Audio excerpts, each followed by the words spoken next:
आपण पाहत आहात ए स्टार न्यूज चॅनल आणि हे आहेत आजच्या ठळक बातम्या. राष्ट्रवादीची सत्ता आल्यास परभणी दत्तक घेऊ, अजित पवार यांचे आश्वासन. परभणी महानगरपालिकेच्या निवडणुकीच्या माध्यमातून परभणीकरांनी राष्ट्रवादी काँग्रेस पक्षाच्या हातात सत्ता द्यावी. आपण परभणी दत्तक घेऊ आणि सर्वांगीण विकासाचा मार्ग खुला करू, असे आश्वासन महाराष्ट्र राज्याचे उपमुख्यमंत्री तथा राष्ट्रवादी काँग्रेस पक्षाचे राष्ट्रीय अध्यक्ष अजित पवार यांनी दिले. परभणी महानगरपालिका निवडणुकीच्या प्रचारार्थ आज दिनांक 9 जानेवारी शुक्रवार रोजी उपमुख्यमंत्री अजित पवार यांची शिवाजी महाराज यांच्या पुतळा परिसरात सायंकाळी जाहीर सभा आयोजित करण्यात आली होती. या प्रसंगी ते बोलत होते.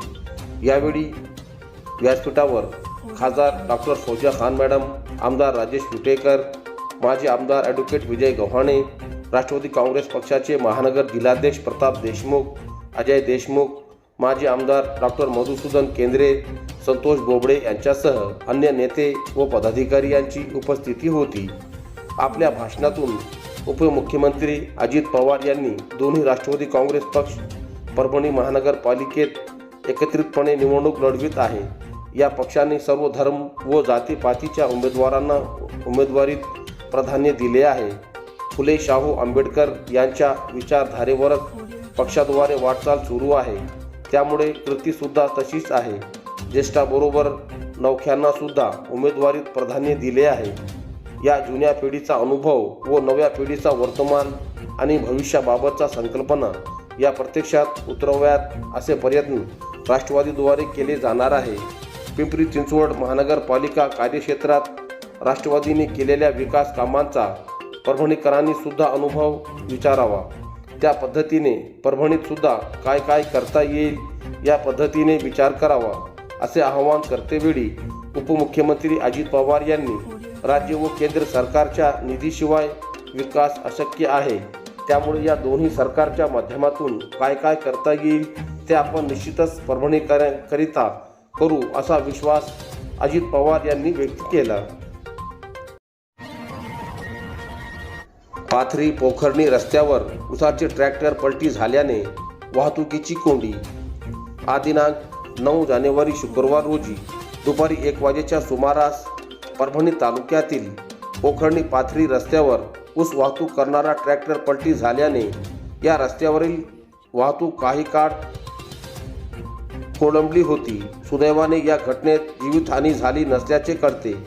याबाबत पोखर्णी फाटा पाथरी रस्त्यावर वाहतुकीची वर्दळ मोठ्या प्रमाणात असते.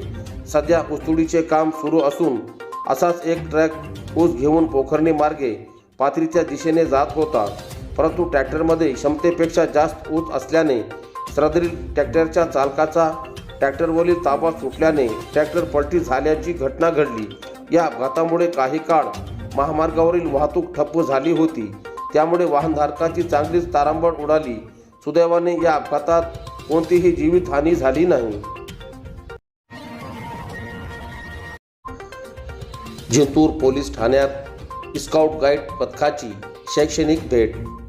जिंतूर तालुक्यातील जिल्हा परिषद उच्च प्राथमिक शाळा पांगरी येथील राजमाता जिजाऊ गाईड पथक, वीर भगतसिंग स्काउट पथक व राणी लक्ष्मीबाई बुलबुल पथक यांनी आज दिनांक 9 जानेवारी शुक्रवार रोजी जिंतूर पोलीस ठाण्यात शैक्षणिक भेट दिली. त्यानंतर विद्यार्थ्यांनी परिसरातील वीटभट्टी कारखान्यालाही भेट देत वीट निर्मितीची संपूर्ण प्रक्रिया प्रत्यक्ष पाहिली. जिंतूर पोलीस ठाण्यात पोलीस निरीक्षक गजेंद्र सरोदे यांनी विद्यार्थ्यांचे व शिक्षकांचे मनापासून स्वागत केले. विद्यार्थ्यांनी स्वतः तयार केलेल्या प्रश्नावलीच्या माध्यमातून पोलीस प्रशासनाची कार्यपद्धती, संपूर्ण यंत्रणा, बंदीगृह व्यवस्था तसेच मोर्चा व दंगलदृश्य परिस्थितीत घेतलेल्या जाणाऱ्या उपाययोजनांविषयी सविस्तर माहिती घेतली.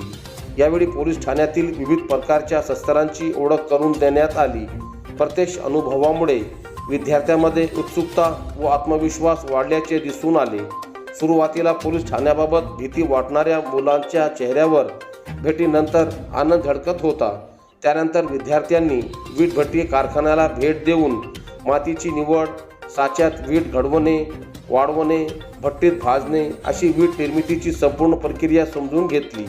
श्रमाचे महत्त्व, उद्योगाची कार्यपद्धती व उत्पादनामागील मेहनत याची प्रत्यक्ष जाणीव विद्यार्थ्यांना या भेटीतून झाली.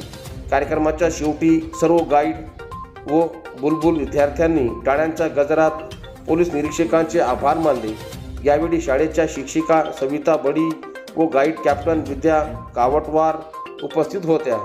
गट शिक्षण अधिकारी त्र्यंबक पोले, केंद्र प्रमुख देवानंद सावंत आणि मुख्याध्यापक रवींद्र बोकन यांच्या मार्गदर्शनाखाली व पालकांच्या सहकार्याने ही संयुक्त शैक्षणिक भेट विद्यार्थ्यांसाठी ज्ञानवर्धक व प्रेरणादायी ठरली, असे मत उपस्थित शिक्षकांनी व्यक्त केले.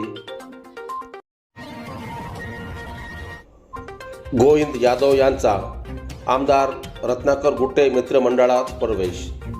गंगाखेड तालुका काँग्रेसचे माजी अध्यक्ष गोविंद यादव यांनी आज दिनांक 9 जानेवारी शुक्रवार रोजी आपल्या सहकार्यासह आमदार डॉक्टर रत्नाकर गुट्टे काका मित्रमंडळात प्रवेश केला आहे. आमदार गुट्टे यांच्या रामसीता सदन या संपर्क कार्यालयात संपन्न झालेल्या या प्रवेश सोहळ्यातच गोविंद यादव यांची गंगाखेड विधानसभा संपर्क प्रमुखपदी नियुक्ती करण्यात आली.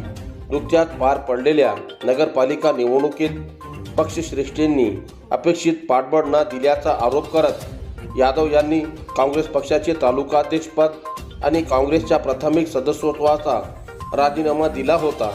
परिसरातील काँग्रेसचा प्रमुख चेहरा असलेले गोविंद यादव पक्षाला सोडचिठ्ठी दिल्यानंतर कोणत्या पक्षात प्रवेश करणार याबाबत विविध तर्क लावले जात होते.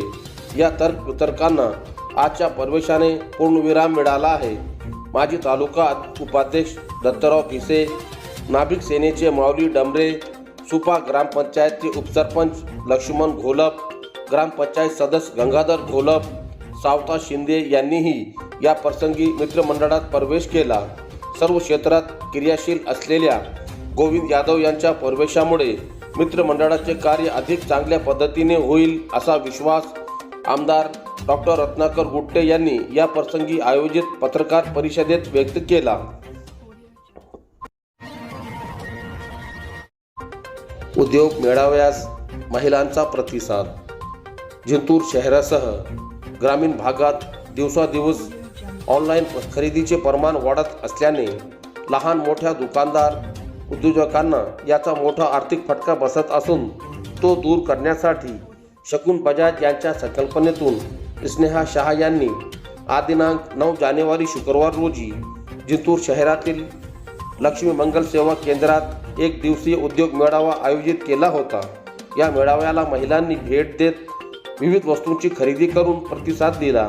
इंटरनेटमुळे आबालवृद्ध महिला, तरुणीच्या मुठीत मोबाईल रूपी जग समावले असून त्यामुळे दिवसादिवस ऑनलाईन खरेदी वाढत आहे. त्यामुळे गल्ली बोळीतील दुकानदार, मुख्य रस्त्यावरील दुकानदार यांच्यावर दुकाने बंद करण्याची वेळ आली आहे. या ऑनलाईन खरेदीत कित्येक वेळा ग्राहकांची फसवणूक होत असली तरीही केवळ वेळ वाचता म्हणून नाइलाजाने नोकरदार महिला, तरुणी, पुरुष मोठ्या प्रमाणात ऑनलाईन खरेदी करत आहे. याचा फटका सर्वच प्रकारच्या दुकानांना बसत असून ऐन सणासुदीच्या काळातही बाजारपेठेत शुकशुकाट पसरत असल्याने व्यापारी वर्ग बेजार झाला आहे. हा प्रकार कुठेतरी थांबवावा व महिला नागरिकांनी पूर्वीप्रमाणेच घरातून थैल्या घेऊन खरेदीसाठी बाजारात जावे म्हणून शकुन बजाज यांच्या मार्गदर्शनाखाली स्नेहा शाह यांनी एक दिवसीय उद्योग मेळावा आयोजित केला होता. या मेळाव्यात लहान मोठे असे 10 ते 15 वेगवेगळ्या वस्तू विक्रीचे स्टॉल लावण्यात आले होते. त्या स्टॉलमध्ये संक्रांत सणासाठी लागणारे वेगवेगळ्या प्रकारचे तिळगुळाचे पदार्थ, स्वयंपाकाच्या वेगवेगळ्या चटण्या, मुखवास, सौंदर्य प्रसाधने, कपडे, चप्पल, पर्स, बेंटेक्स, दागिने, विविध फराळाचे पदार्थ आदी विक्रीसाठी ठेवले होते. या प्रदर्शनात जिंतूर शहरातील महिलांनी भेट देत प्रत्यक्ष खरेदीचा आनंद लुटला. सेलू पालिका मुख्याधिकारी यांच्या गैरकारभार विरोधात उपोषणकर्त्यांचे मुंडन.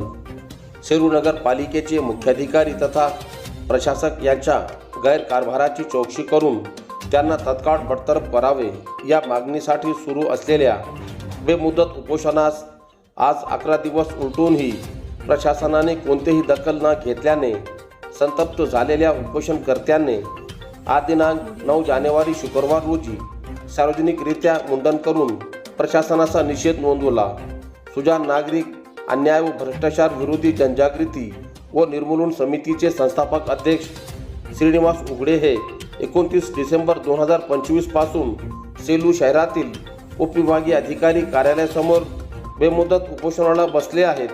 त्यांनी नगरपालिकेचे मुख्याधिकारी तुकाराम कदम यांच्यावर सेलू शहरातील नगरपालिकेच्या मोकळ्या जागांचे नियमबाह्य वाटप, खासगी व्यक्तींच्या मदतीने शासकीय नोंदणीमध्ये फेरफार तसेच डिजिटल बोर्डाच्या नावाखाली लाखो रुपयांचा भ्रष्टाचार केल्याचे आरोप केले आहे. या निषेधात उपोषण सुरू आहे, परंतु उपोषणाचा 11वा दिवस उलटूनही वरिष्ठ पातळीवरून अथवा स्थानिक प्रशासनाकडून कोणतीही ठोस दखल घेण्यात आलेली नाही. उपोषणकर्त्याची प्रकृती खालवत असतानाही प्रशासन संवेदनशून्य भूमिका घेत असल्याचा आरोप होत आहे. या निष्क्रियतेच्या निषेधात श्रीनिवास उघडे यांनी आज सार्वजनिकरित्या मुंडन करून आंदोलन केले. मागण्याकडे दुर्लक्ष सुरूच राहिल्यास आंदोलन अधिक तीव्र करण्यात येईल असा इशाराही श्रीनिवास उघडे यांनी दिला आहे. जोपर्यंत संबंधित प्रकरणाची सखोल चौकशी होऊन ठोस निर्णय घेतला जात नाही तोपर्यंत उपोषण मागे घेणार नसल्याचा निर्धार त्यांनी यावेळी व्यक्त केला.